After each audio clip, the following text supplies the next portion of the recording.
जानत नइखे बाबू हमनी के खानदान के, जानत नइखे बाबू हमनी के खानदान के। और जतिये ब्रांड रे, जानत नइखे बाबू हमनी के खानदान के, जानत नइखे बाबू हमनी के खानदान के। त बाप दादा, हाँ हाँ बाप दादा करहु बेगारी बबुआन के, बाप दादा करहु बेगारी बबुआन के। बाप दादा करहु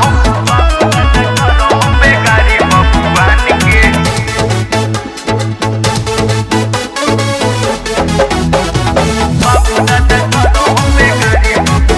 बबुआन न कहियो झुकल बाटे रे, जे झुकैलस उ जान से गइलस रे।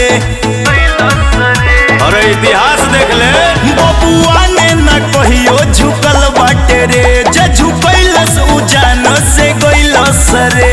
महाराणा प्रताप रहले हमरे खानदान के, सूरवीर रहले सब हमरे खानदान के। त बाप दादा, हाँ हाँ बाप दादा करहु बेगारी बबुआन के, बाप दादा करहु बेगारी बबुआन के।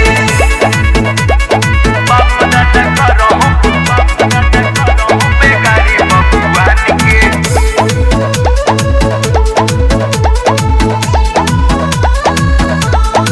पृथ्वीराज के होई हम वंशनु रे, लिखल जाला हमनी के इतिहास रे।